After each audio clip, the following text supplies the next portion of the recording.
We don't have a lot of people yet.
Are you guys hearing that theme song?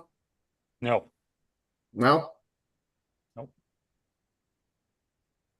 Okay, somebody got him. Cool.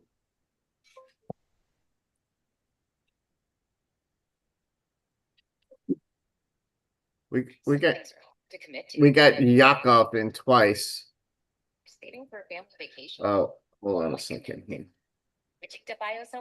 Okay. I guess why do we have Jack in twice? Yakov, you're in twice. I don't know why. But that's okay. Okay. Well, we will, but there he is. But you're in twice. I don't know. It's okay. Is that okay? Okay. All right. So, good morning. It's Sunday, September 7, 2025. It's the opening weekend of NFL football, and it's also the opening weekend of the rest of your life in politics. Thank you for stepping into Cafe Americana. I am your moderator, Professor Kenny, who is a Republican.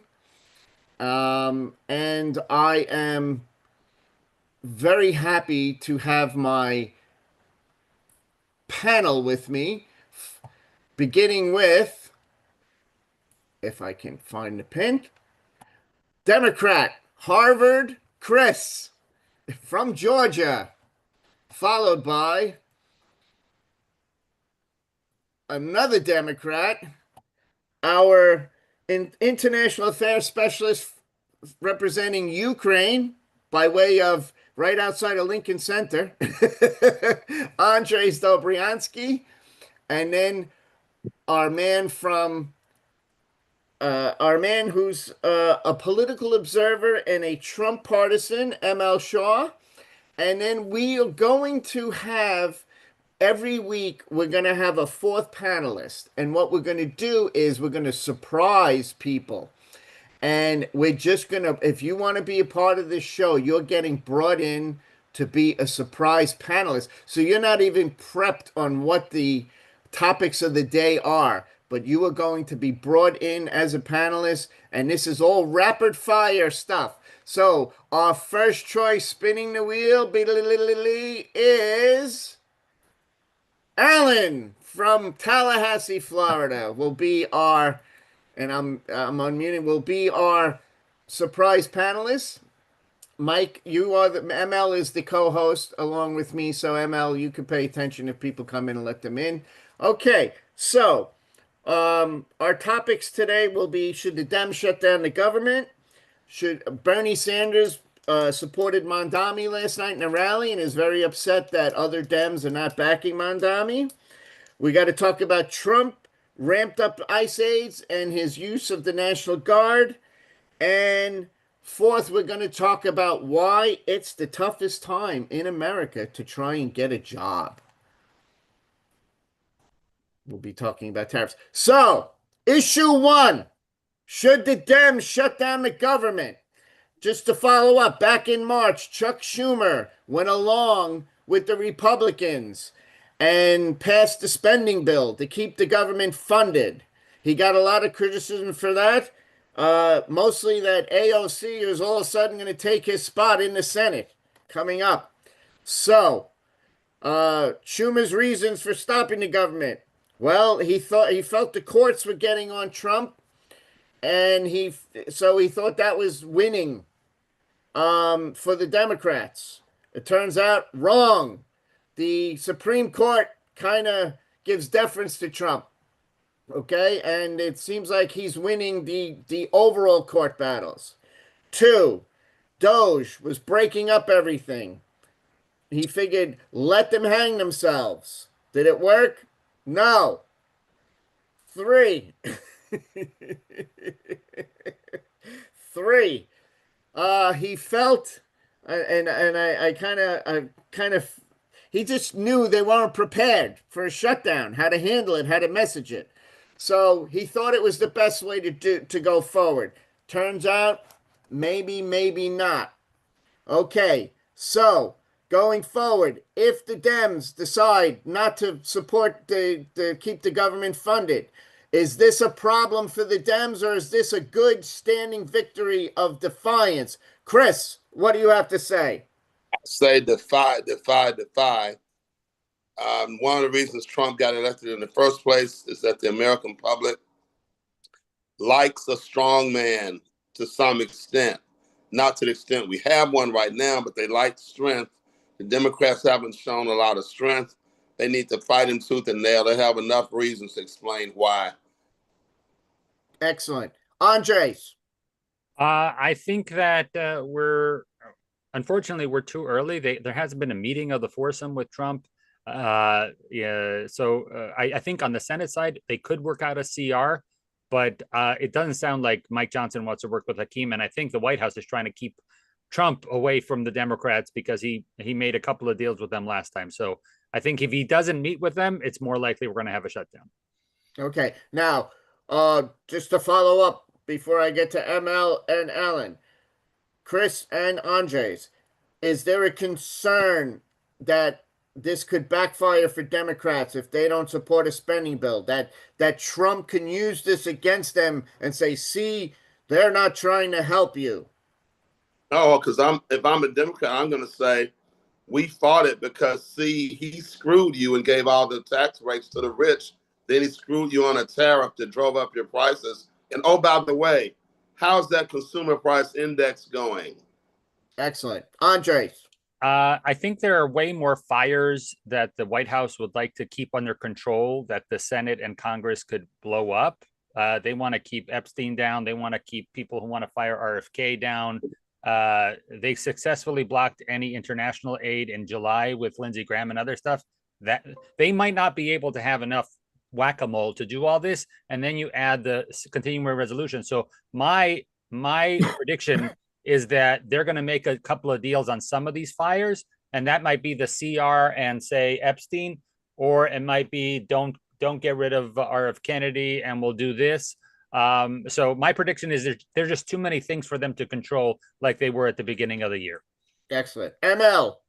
I harken back to the pocket rescission of $5 billion, I think, which was kind of whet the appetite to start the fight for deliberately provoking the Democrats. But if the Democrats were smart, the obvious answer is they shouldn't. But they're going to.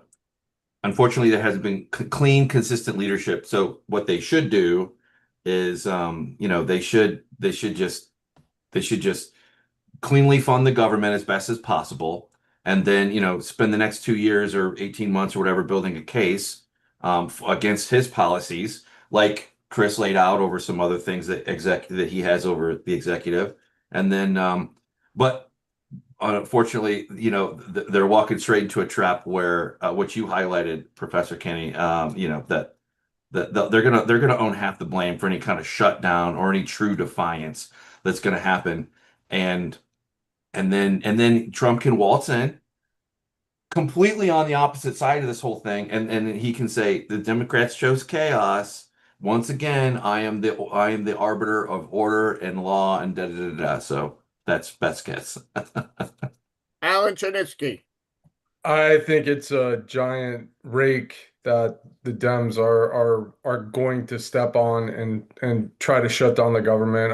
I concur with Mike or ML. It's a trap.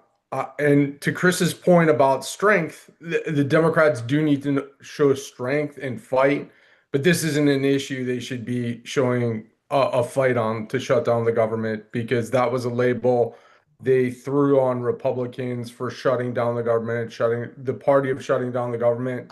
I think they should move to a fight that they have a chance of winning, because it's not going to win with Trump on the bully pulpit, hammering the message that, look, they shut down the government. So Okay, that's my going thought. around the horn real quickly. Will the government be shut down by the Democrats? Chris. Yes, for 4 days. Okay, Andres. Yes, not for days necessarily, but a short term, like Chris is implying. Yeah. ML. I think they'll go down to the wire, but eventually they'll keel over and give in. No shut. Alan. Yes, they're going to look like Sideshow Bob on The Simpsons stepping on rakes. The correct answer is yes. They will shut down the government. They have no choice. What is the issues there? Leadership and message. Hakeem Jeffries, not a good leader. What is the message in shutting down the government? But they have no choice. They have to start making a stand against Trump. Okay. Number 2, going around the horn, Bernie Sanders. Big rally with Zoran the Destroyer Mondami in New York yesterday. And Bernie came out and complained how Democrats are not getting behind this candidate. What say you, Chris, about this? There's a reason that the Democrats banded together and stopped Bernie. And the same reason is why they're not going to come out and support this guy. They're doing the smart thing by staying away. Good. Andres. I agree. I see no impediments to him, Zoran Mondamni, not becoming the mayor. And so there's no need for the Democrats to either support or disavow him. Just do what you normally do. Just take your hands off and then have meetings with him after he's elected. Yeah, because he's going to get elected. Yeah. ML. I think if they were smart, they would do exactly what Andre said, but unfortunately they're not. And unfortunately, there is absolutely well disputed and well worn path, case history, so to speak, for the Democrat Party and its hard left progressive base, which is they will always work to shut down and minimize that. And it's a shame too, because when Mamdani is out there and he says, "What do we want the buses to be fast and free?" And he'll say stuff like, "We will freeze the," and then call and response to the audience will say, "Rent." I mean, that's authenticity that they have been direly needing. Arlen. I saw the picture of Bernie, AOC, and Mondami, and the first thing that popped in my head was 3 commies walk into a bar, ... I think, to Andre's point, I think that is the Dems' plan. They're gonna be like ostriches. They're gonna put their head in the sand and be like, "I don't see anything." They're gonna be like Sergeant Schultz on Hogan's Heroes. I see nothing. I know nothing, and let him do his thing. But it's to their detriment in the long run. Okay. I saw yesterday, in addition to the Bernie rally, that side piece was the head of the state legislature that Mondami worked with, or the city leader, would not endorse him. Yeah. So, and they're both Dems. So that's a problem. So here's what I'm going to add to this, going back around the horn. Adams has said he's staying in the race. He's not getting out. So do we have Mayor Mondami at the end of November? Chris. Yes, for sure. Andres. Absolutely. ML. Yep, absolutely. Alan. Yes. Correct answer. Probably right.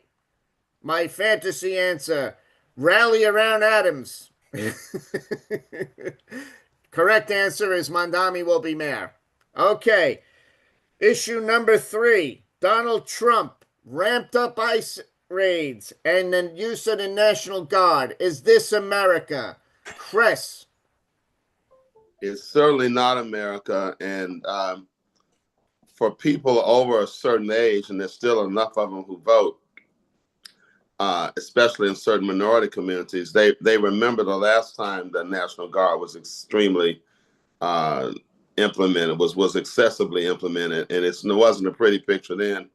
I think he's tripping some wires that, I don't know, maybe he wants to trip them. I actually, as a Dem, am happy that he's ramping them up, because the polls say that the deportations and the ICE raids are exceedingly unpopular. I think he's making it very difficult for the Republicans in 26 and for Vance and whomever in 28. You know, if more judges say he can't use the guard the way he's doing it, then he may be slowed down. But I'm actually hoping the judges don't rule against him. I want him to keep doing it. Andrej.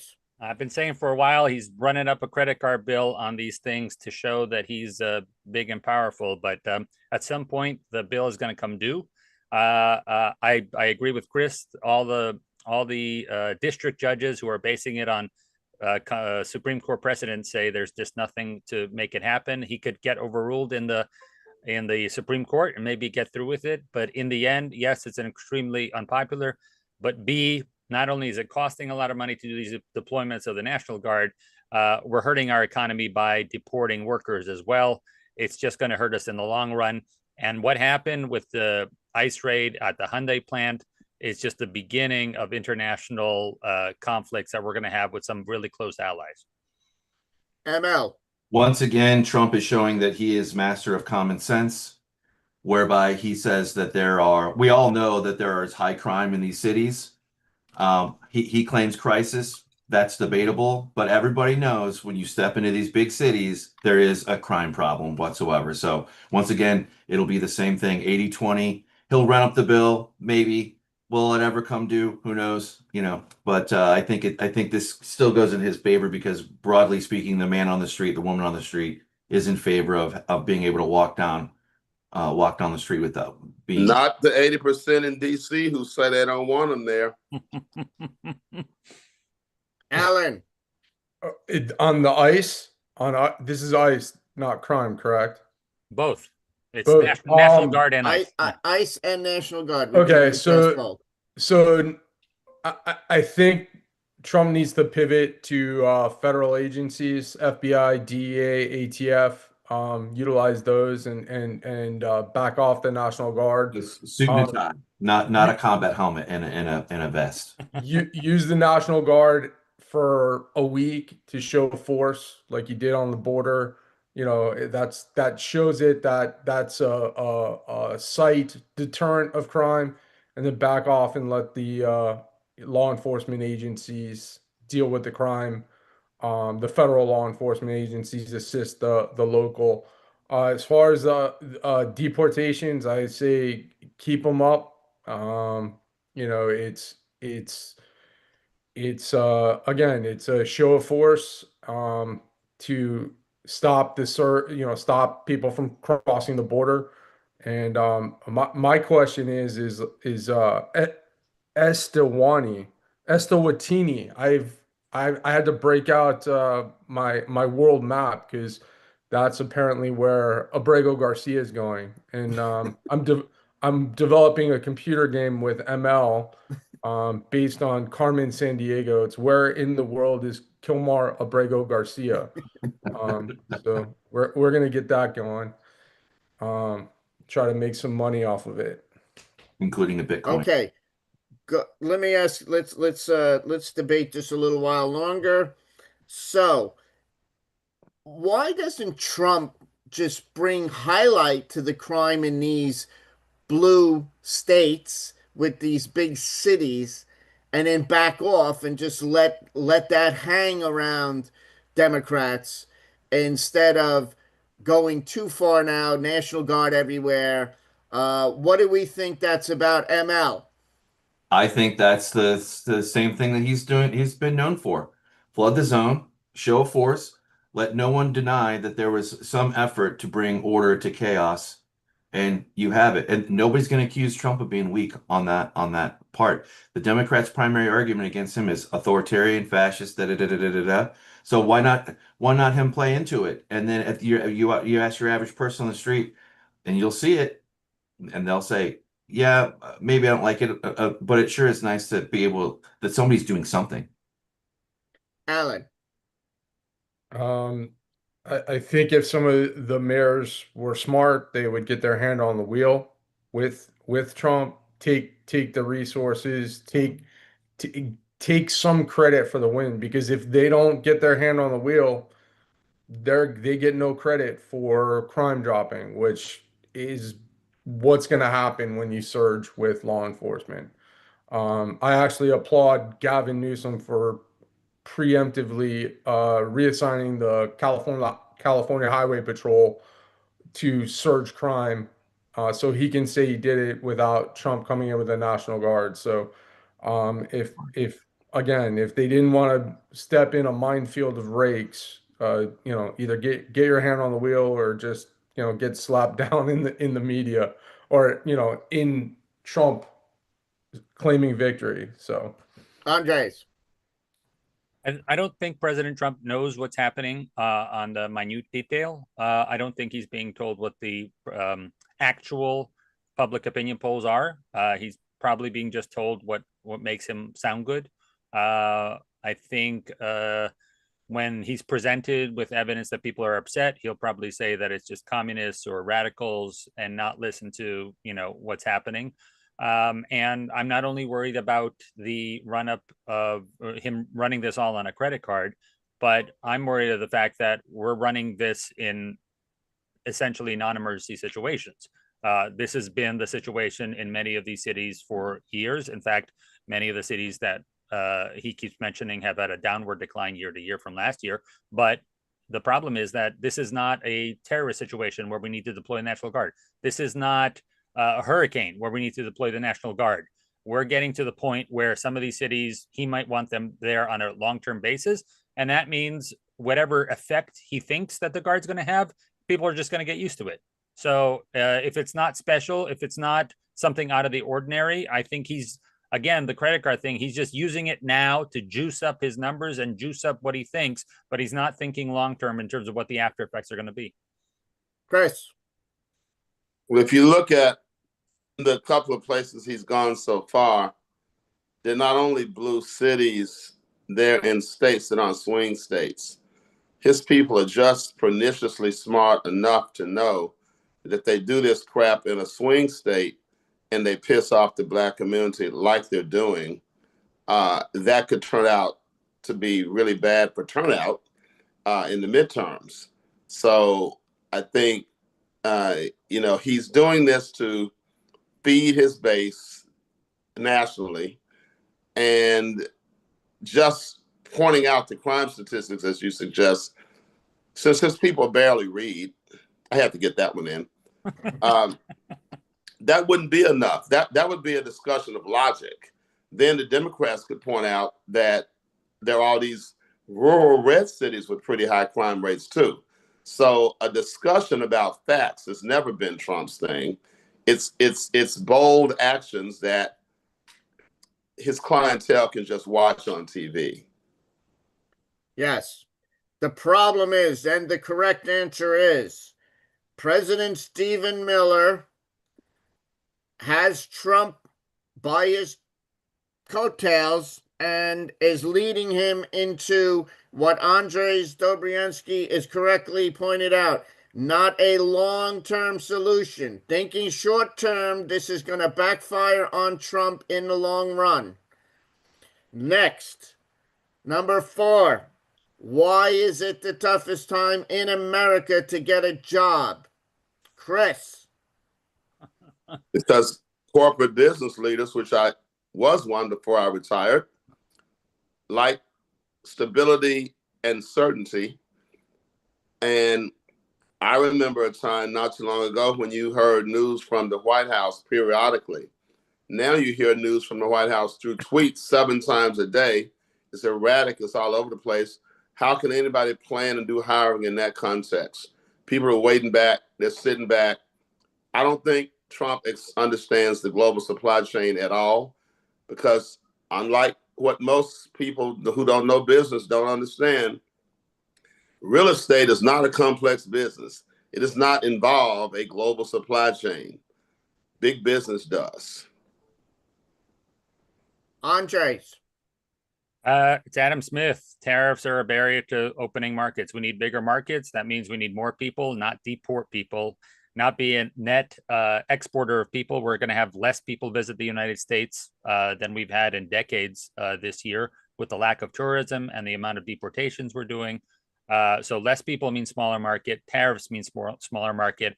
And as Chris just said, if you don't understand that if you put a tariff on a piece of steel, the repercussions 3 parts down the line, whether it's cars, whether it's opening a business, a hardware store, everything has repercussions. And that's why not only is the job market bad now, it's just going to keep on getting worse, with the caveat that we are at generally historic lows if you look at a 10, 20-year outlook. But we're also at historic lows in terms of the interest rates, but people are losing their minds about that as well. So we're not at the 70s level of interest rates, but people think that today they're killing them. Same thing with the jobs. People in the 70s would have loved this job market. However, based on the last couple of years and the boom we've had since the 90s, this is going to be probably the worst time since the Great Recession for jobs for the next year. ML. Yeah, this is one of Trump's weaknesses. He doesn't have the ability to ask for patience from his base or from the world or from anyone, nor would anyone give it to him, to be honest with you, other than his base. You see that this is exactly what happens when you rewire the U.S.-led global economy. You're going to, and to be blunt, it probably will get worse in some negative aspects. So he has to manage that, while also saying, please give me a little bit more patience, which he cannot say. And he will not say. He'll just change the channel because he does have a lot of the manufacturing deals that he's trying to wheel and deal and bring back to the United States. That stuff doesn't happen overnight. I think everybody can agree. Whether it will actually materialize, we'll see. But when you move as fast as much as he does and have upended a lot of things, I'm surprised we're not paying more of a dear price. But I do have hope, and I do think that some of the things that he has promised will materially come through. And I think we're going to be looking at different numbers are going to mean different things going forward because of the amount of change and upheaval that's going on. But ML, it's not just that he needs patience. He promised speed on dropping prices. He did. Now you're saying that your people should be patient on him not driving. He's delivering the opposite of what he promised you. I'm saying he should be asking for patience, but he's not. And it's not something that he's probably capable of doing. I don't want to say that, but he shouldn't be asking for patience. He should be doing what he promised you. This is the same thing that happened to Biden when he came in his first term. He had an economy that was on the rebound and, took care of itself largely. And then when it kind of started to slow down, although Biden did do a little bit better job of asking for patience. Unfortunately, he had Ukraine kick off around that time too, and it just became an even bigger mess. So it took eyes off the ball. So if there's anybody that could throw a ball out to distract the anybody out there, it's gonna be Trump. To your point, Chris, about him not being able to deliver in one day. I'll just tombstone it in one day, in 24 hours. Yeah. Alan. Chris brings up some valid points about business uncertainty. When I was managing restaurants, I didn't go out and hire 20 servers when I couldn't have a accurate forecast of sales for the next 6 months because of, supply chain issues or anything like that. So I understand Chris's perspective as far as a business not wanting to go out and, hire 50 people right now. But to ML's point, I do have faith in this, in the plan. Ultimately, economic policy doesn't shape up in a month, in 2 months. It takes anywhere between 8 to 12 months. So if we're in this same situation of uncertainty, let's say 6 months from now, then I'll be ringing the fire alarm. But at this point right now, Trump's thesis is cheap energy costs.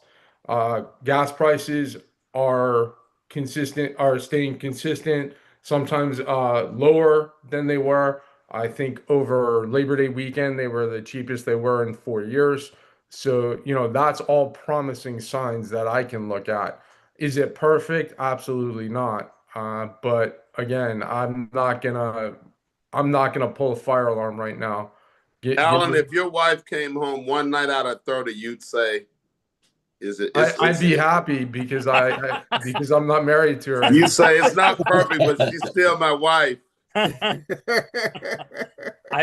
would add though, low energy prices are just that's the canary in the coal mine. The fact that trucks aren't running up the demand for gas is the reason that we don't have high energy prices, and that's evident in energy prices. That's evident in the corrugated cardboard manufacturers who say they've sent out less cardboard in the last year than they've had in the last 10. We're shipping less stuff around the country. The economy is slowing down. So I don't look at gas prices being low or energy prices low as being a good thing. I think it's a canary in the coal mine. Yeah, I brought up last week during our post shows that Washington Post had an article about this is becoming a tariff economy where the global bond market is kind of stabilized because they believe the estimate that we will collect $3 trillion in tariffs over the next 10 years. My question to you all right, we collect $3 trillion. What do we do with it? Do we subsidize farmers because we've just got rid of all of their workers? What do we do with the $3 trillion if this is something that's going to happen over 10 years? Chris? Well, that's what we ought to do with it and what may be done with it. What we ought to do with it is pay down the deficit. What we probably will do with some of it is spray it around so that people get the feeling that they didn't get screwed over by the higher prices. There's no way there's going to be a one-for-one replacement for the higher prices. They're going to feel the higher prices, and it's a highly inefficient way of doing it too, because you're distorting people's supply chains. It's going to be very uneven effects. But I think there'll be a hybrid of what we do with it, mostly for political reasons, as usual. Yeah. Andrij? I think that, first of all, the CBO scored it originally at 2.5 trillion in May or June of the BBB tariffs.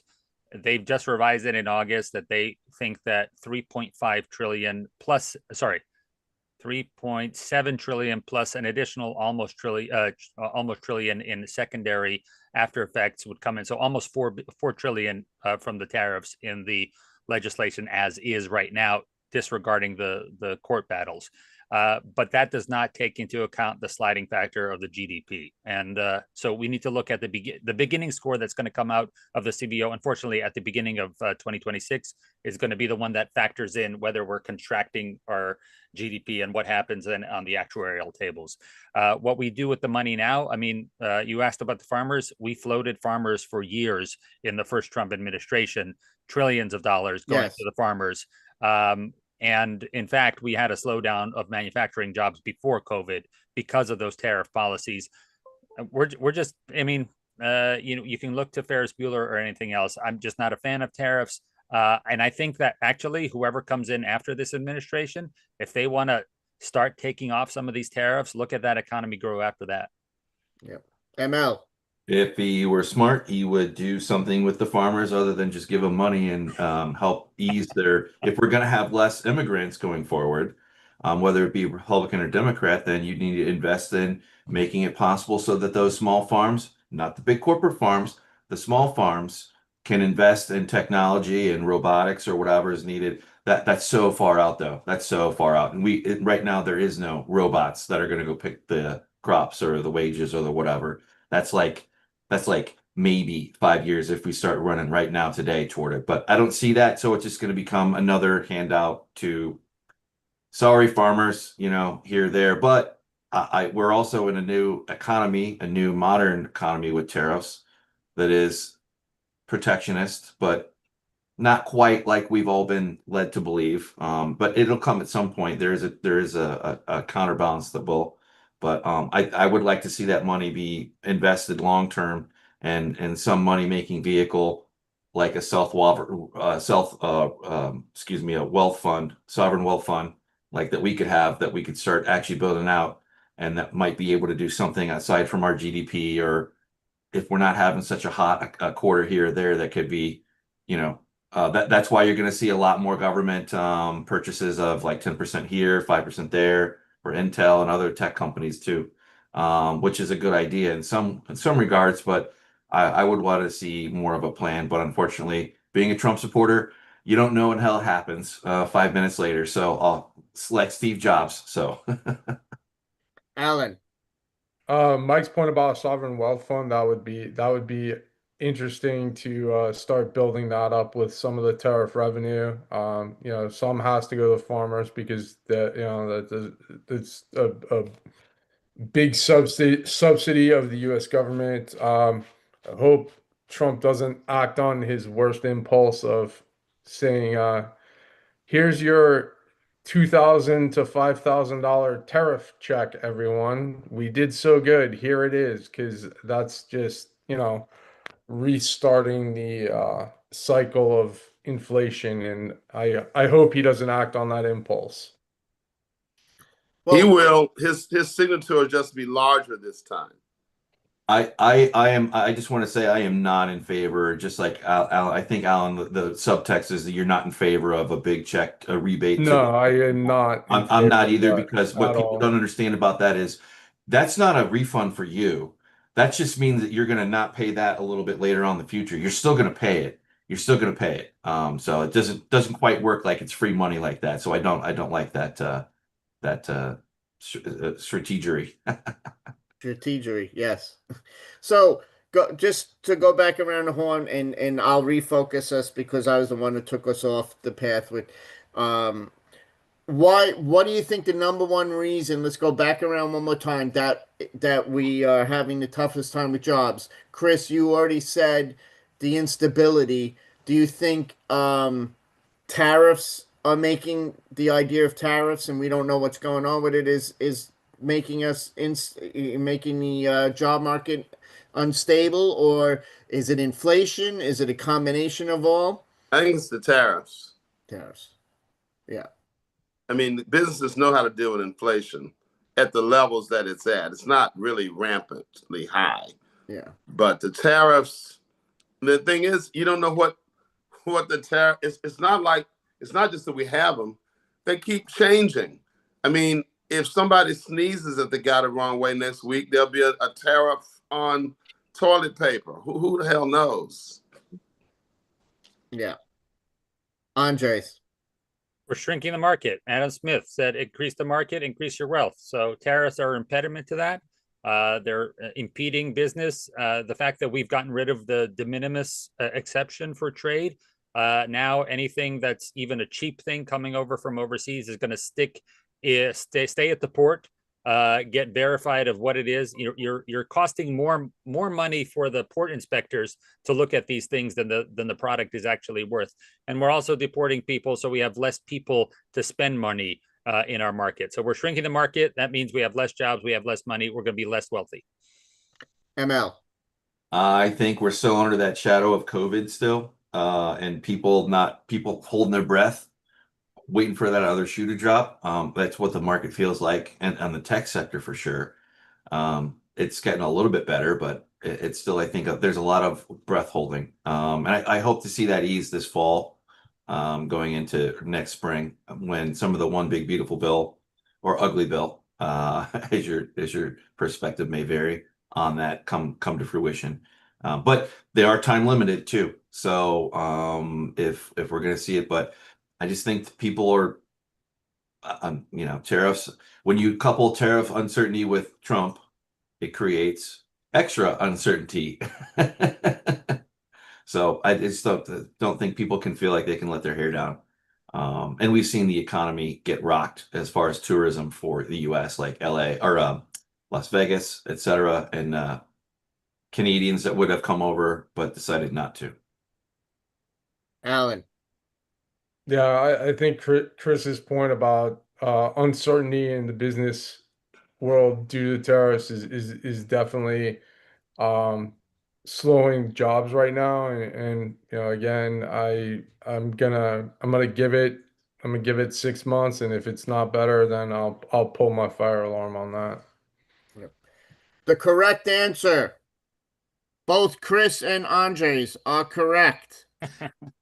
Right? Tariffs, uncertainty in the market, and we're getting rid of people who contribute to the economy and actually work, as opposed to our children that are in their 20s who don't want to work, right? So we need to figure this out. And just to sum it up in a nutshell, Trump needs to do something great, which he's incapable of. And what is that great thing? How about an immigration reform where we give amnesty, we make people that were here for a while citizens instead of throwing them out of the country so they can be productive and work and contribute to our economy. That's how you do something great. But is he capable? Never. Never. He's not capable because we have a culture war agenda driving our economic agenda. 100%, Chris. And here's one thing I also think about, and a lot of people don't like military and war and stuff like it, which, by the way, you notice that we are now have the Department of War. Oh, yeah, We right. don't have the Department of Defense anymore. It's the Department of War. Secretary of War is Pete Hegseth. Well, great economies are also driven by great militaries. And we're not that. And we don't use it right when we need to. So that's a big problem. So I don't know where we're going to go from here. I'm fine with me personally. I am fine at the moment, but I'm keeping my eye open. But I'm going to be very honest with everyone. I think if Trump's policies fail, I don't see a solution. I don't see a Democrat or a Republican coming in and fixing it. I think we're going to have to form a coalition from this program to take over the government and fix everything. So that's my plan for the future. I will nominate Chris as president. Andre, I'll be the Secretary of War. And I want to be the consigliere. I want to be the chief of staff. Okay, having fun with that. All right, so we want to open it up to everybody. Anybody can talk about anything. If we don't have to limit to our topics. So if you want to speak, raise your hand. If you don't want to speak, I'm going to raise your hand. So who wants to see Jack runs away? Go ahead, Yakov. Run away. Run away, Yakov. Haley, you're coming in.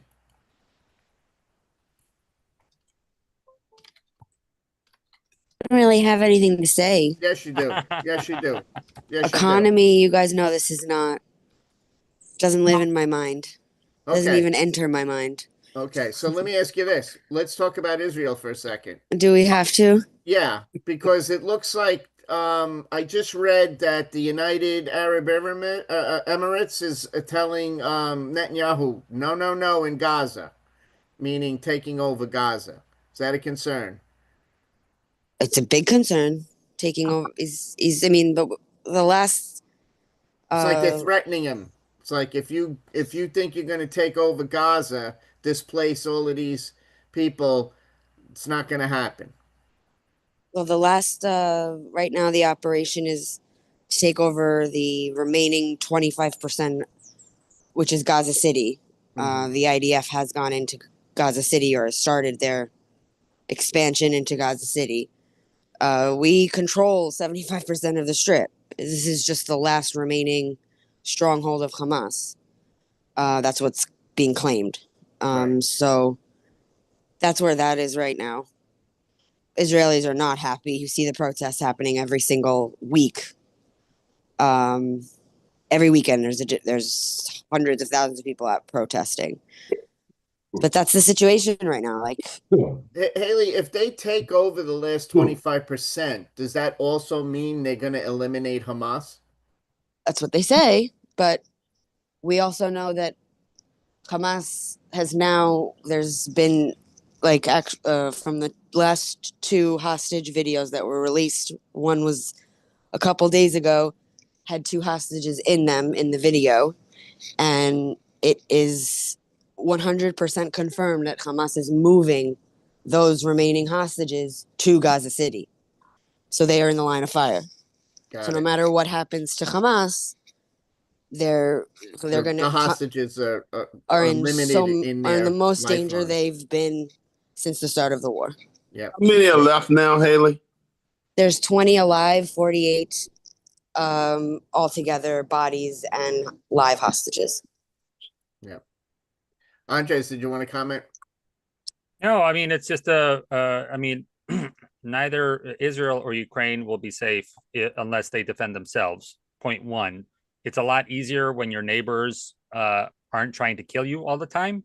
And so part of the thing that you brought up with the United Arab Emirates is that part of the negotiations beginning with the Abraham Accords, the declaration that happened a month and a half ago in New York, where we finally have a majority of Muslim theocratic countries saying that we do not want Hamas to be a part of any future in Gaza. That's progress. If they're saying then to Israel, but we're not on board with you taking over, I think that's going to be the difficult dance. Because again, first and foremost, only Israel can secure Israel's future with a strong military and strong defense.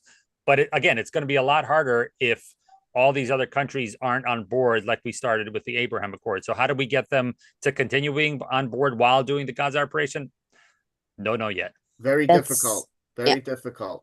The Arab countries will not. I mean, this is it. If Bibi's ultimate goal is to resettle in Gaza Strip, which is what the extremists in the government want, I mean, there's no denying that. I'm still not convinced that Bibi wants that and will do it, because he's much smarter than the extremists in his government. He's a much more shrewd politician and understands the consequences of things. But the Arab countries will not move forward if Israel decides, fuck everybody, we're going to resettle in Gaza. They will not be a part of any future. So, yeah. Okay, Jack. So when it comes to jobs, I really would, like I said in the chat, I would love to go back in time and enter the job market now or during COVID, specifically because you stand out, especially in corporate America when nobody's working. So when you show up at work at 7 o'clock in the morning and you leave 9 o'clock at night and you get your ass into the office, the sky's the limit for you. So that's that. In terms of tariffs, I'm for tariffs, but I'm for smart tariffs.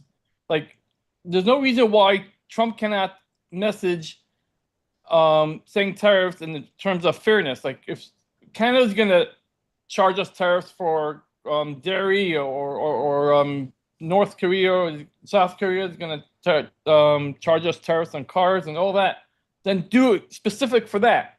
That's mine. So I'm good with tariffs. But smart tariffs and smart messaging. And also, like I said previously, if I would be Trump in terms of illegals, I would give amnesty to certain illegals, but not citizenship. So that's the big difference. I don't want them being rewarded for voting. No, especially like I have to spend like $5,000 to get my wife legal. And I think it's just not fair letting people skip the line and coming into America free and not going through the process. And we'll leave it at that for now.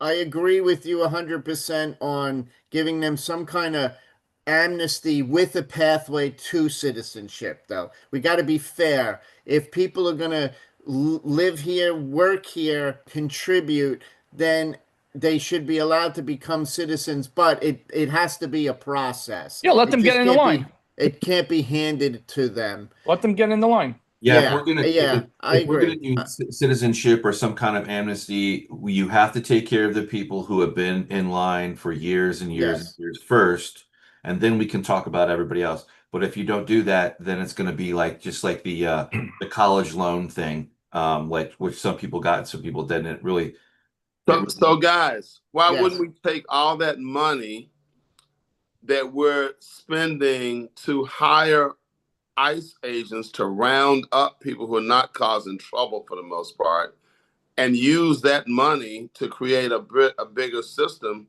to make the line quicker? Go. Agreed. That's something smart. That's doing something smart. See, what I would advise Trump is take the populist message or things that they have and make it your own. So instead of doing ICE, I would empower federal government, like federal government, to go after criminals and prosecute criminals in the government, in the federal system, so they actually get prosecuted and go away instead of using ICE.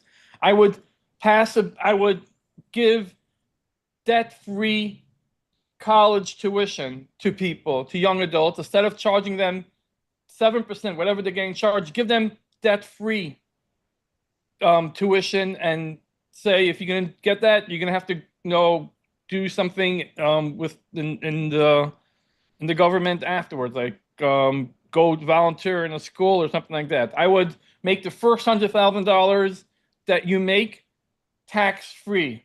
You take the populist idea, the populist the populist ideas, and make it your own, like Bill Clinton did in the 1990s with all the other issues that he did with Newt Gingrich. That would be mine.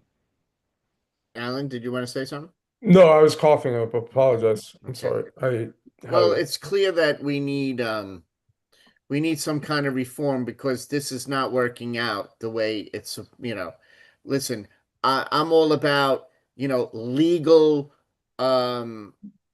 legal immigration, but when you have 20 million illegals in the country, you just can't kick 20 million people out. And like we've said over and over and over, many of these people are hardworking people, and they need to be, we don't mind. See, here's the problem. We don't mind taking advantage of these people and paying them low wages to do jobs. But at the same time, we don't want them to be citizens. So something's got to be worked out, because it's really not fair. I'm going to bring in Aaron. Aaron, are you tailgating at the moment, or what's the story? Not yet. I'm just getting ready to leave, making my sandwich and stuff. I only live like 15 minutes from MetLife, so Yeah. What game you gonna go see? I'm a Steeler fan, so I'm seeing the Steelers against the Jets. Oh. So yeah, and but look, I mean, I think people don't understand, or don't want to understand, that the scale of the populist nationalist right, all of these sort of what you might call triangulation policies, which all are rational and make sense, and you could even negotiate from a strength of populism or the head fakes of populism on the left or right, but to get a deal, that's not this politics that we're in right now. And by the way, I think while Trump amplified this, as time goes on, I think less and less that Trump led this than Trump really surfed this wave. We were really, since the financial crisis, we've been in this sort of set of spasms of populism, both on the left and the right. I think the one on the right coalesced far more because Obama was elected, both because of who Obama was, but also just that he was elected. right? If you had a Republican elected, then you would have probably had a much stronger sort of spasm on the left. The Occupy, we kind of look back and say Occupy Wall Street, Tea Party, it looks kind of quaint, but we can't sort of underestimate the fact that history is sort of contingent, right? It's who came in and who responded to who came in, and then how did that response build. So I think the world we're in now, and it isn't just the United States, it's everywhere. It's an ethno-nationalism. A lot of it is sort of, I'm not going to say manufactured, but it is constructed, right, around some sort of loose form identities, and none of this breeds any of the politics necessary. I mean, if you couldn't cut an immigration deal with John Bonner, Eric Cantor, Mitch McConnell, Schumer, Pelosi, Obama, Clinton, all that gang 10, 12 years ago, I mean, none of that sort of political infrastructure exists today. And they weren't even close to that deal. I think a lot of people overestimate what that deal was. And there was no forcing function. And it's pretty clear right now. And I remember saying this back then, that, look, where is W? I get it. His brand is bad. Well, that's part of the deal in life. So make it worse, but do something great, and people will remember you differently, or in a different complexion. Guess what? You have the same thing going on now, with W again, Obama, Bill Clinton,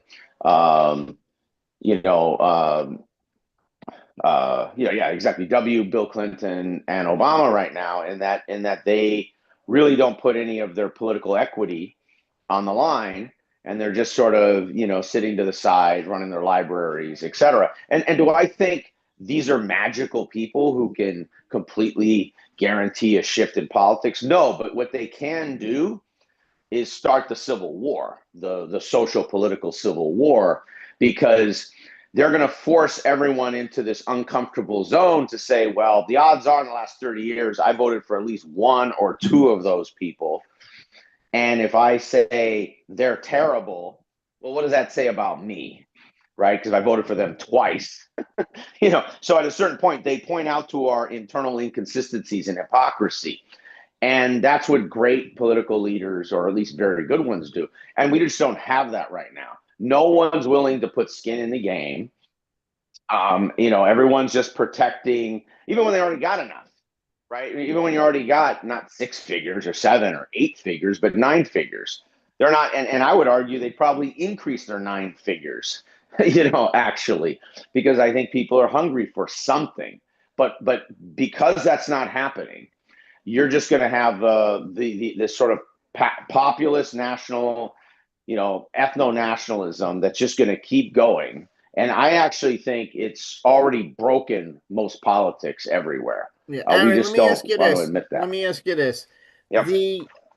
Is The Aaron guy Rodgers who going can to throw get for this done is 300? No, I'm Trump. joking. The guy who could get this done is Trump.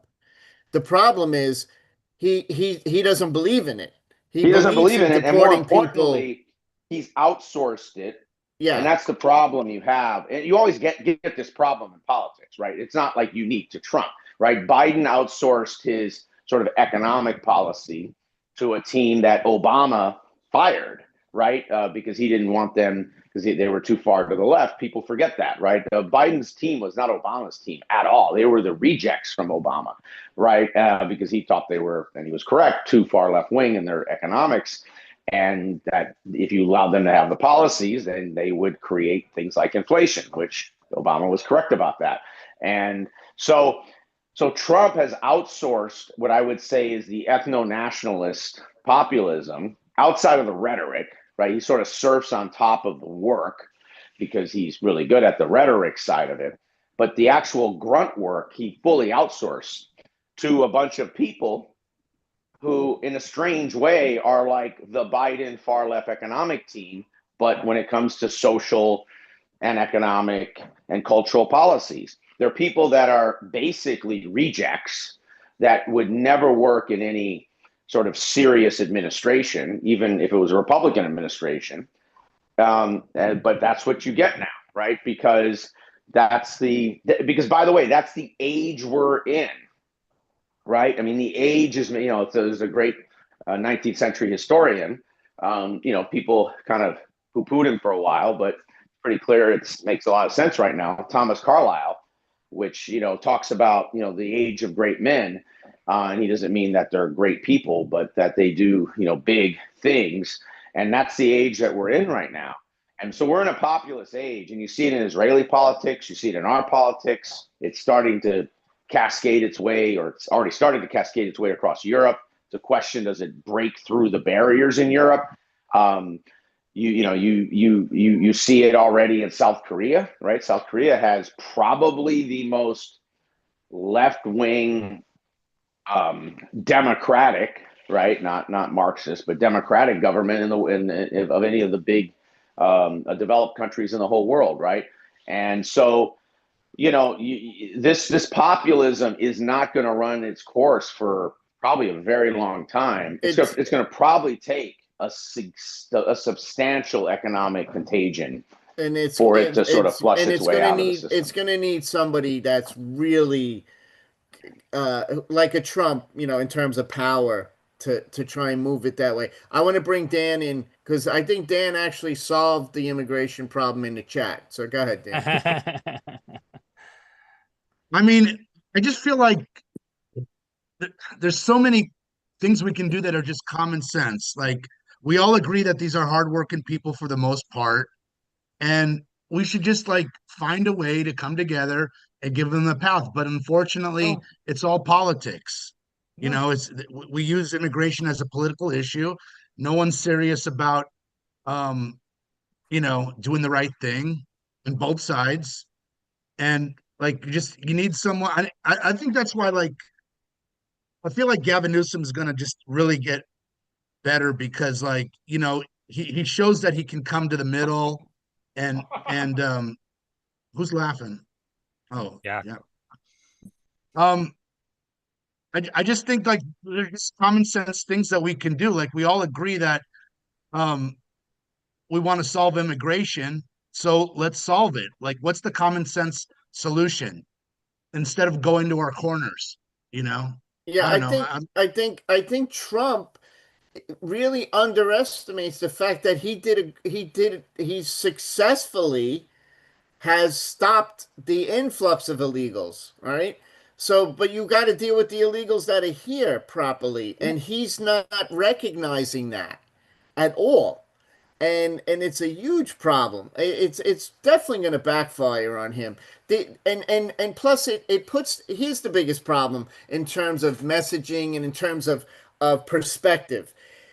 When we say illegal immigrant, right off the bat, it's a connotation that that person is a bad person, right? And that's not a good thing, right? Like we said, hardworking people, there's millions of them here. You got to give them a pathway because you can't throw, even if the economy was such that we don't need these people, you can't throw these people out. You're not going to throw 20 million people out of the country. And why would you want to? So he's, like I said 100 times before, you need somebody with greatness to come forward and do it. Obama didn't have it. Clinton wasn't able to solve it. Biden wasn't able to solve it. Trump doesn't want to solve it. So he always said on the campaign trail, we're going to bring in the best people, right? He should have said, some of the people that are here are the best people. Let's get them to citizenship. Let's document them. Yeah, and I think that could have been a winning issue for him. Yeah, like you said, fair. he could take the win on the border. But then that message is tofu. His base wants red meat. I get it. I'm just talking about solving the problem. I'm not talking about the politics. I know. Hey, look, I got a question for everybody on here. Yep. Can anybody on here tell me, of the folk who are in the country without proper documentation, how many of them like went through some kind of process that then allowed them to come in, that then has them doing these check-ins and whatnot, versus how many just slipped through, nobody knew they were here, because that's my definition of truly illegal. I don't hear anybody making a distinction between The distinction.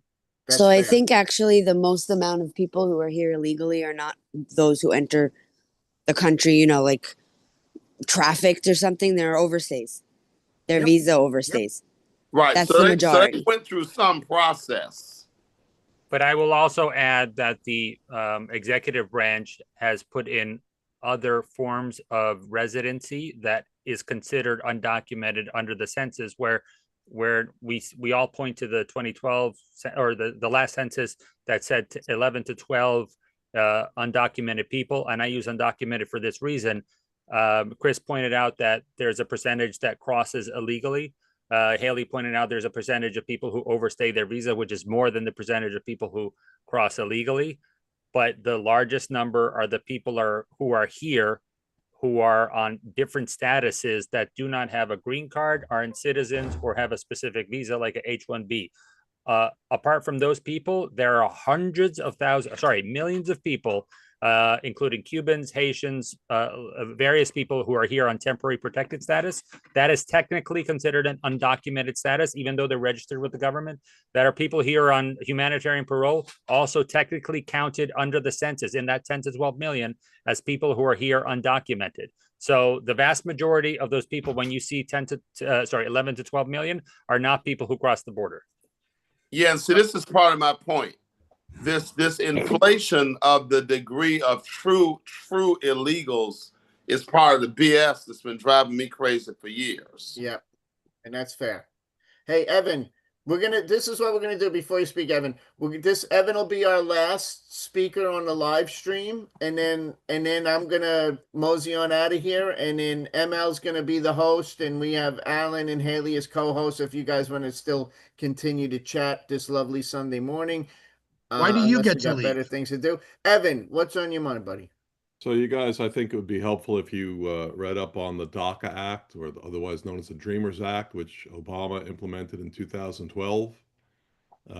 That's one thing, because if you remember in his first term, that was a source of controversy. He was about to, when he was wavering, and I think his base pushed him against it, but I think he was in favor of it.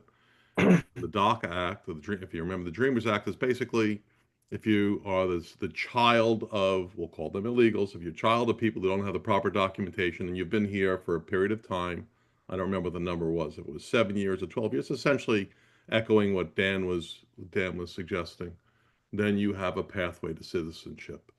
It was a completely appropriate and smart approach to the problem. It exists. It kind of reminds me of the pitch clock in baseball. There was always a rule you had to throw a pitch within 12 seconds. Just no one enforced it. DACA is the DACA is the same thing, even though it's 2012. There was a pathway for people who have been here, who are the innocents, we'll call them, the children of the undocumented. I remember, I'm just going to cut you off for a sec, Evan. I do remember that White House meeting when Trump was saying that and McCarthy was trying to shoot him down. Yeah, I don't remember who the players were, but I believe you. It was McCarthy. And then the other thing was, you are woefully underestimating the consequences of the people who overstay their visas. And that number is in many millions, and they're impossible to track. And some of them, by the way, are good folks, and some of them are bad folks. But to minimize that number would be absolutely foolish. And of the 10 or 20 million people that Trump accused Biden of letting in the country, I think the minimum number is 10, his number is 20, so let's assume it's closer to 10. You know, to think that any sizable number of those people went through the proper channels is naive. Also, he made it much. We have I'm sure all of you do. I had a friend, my son's college friend, who was trying to get citizenship, and he made it brutally difficult for people who are, if you're going to paint the pathway, this kid went through all the proper channels. He made it brutally difficult for people to achieve citizenship in a normal, decent manner. So I don't know if that emboldens Chris's point to some extent, but the reality is, and the very last thing is completely anecdotal. I stayed at a Trump Doral, I think it was a Trump Doral down in Florida, the weekend of the Miami Miracle, if you guys remember that play in football, and because I was going to that game. And as I was walking around the hotel, I noticed a bunch of people who I'm willing to bet weren't citizens. Cleaning my room, cleaning the pool, doing an awful lot of things that on would his never property, happen which is under why Trump. one of the early carve-outs he was looking to have was in the hospitality business. Let's always remember, his first filter is always, what is best for me? Of course. Whether you All agree right. with his policies or not, his first filter is always, what is best for DJT? Yep. So I'm out of here, folks. It was a good show, and we'll reconvene next Sunday. I'll see you guys on the post show during the week. And Mike is now the host, so you guys can continue the discussion. I'm just going to stop the recording in the live stream, and enjoy your football Sunday. Go Bucks. Yeah, everybody can unmute themselves at will. I'm out, guys, too. See you guys later. See you Monday. Take care. I'm on for about 8 minutes. I got to get to work on my book. That's awesome. I got And like what's your book? What's that? What's the book? Well, since I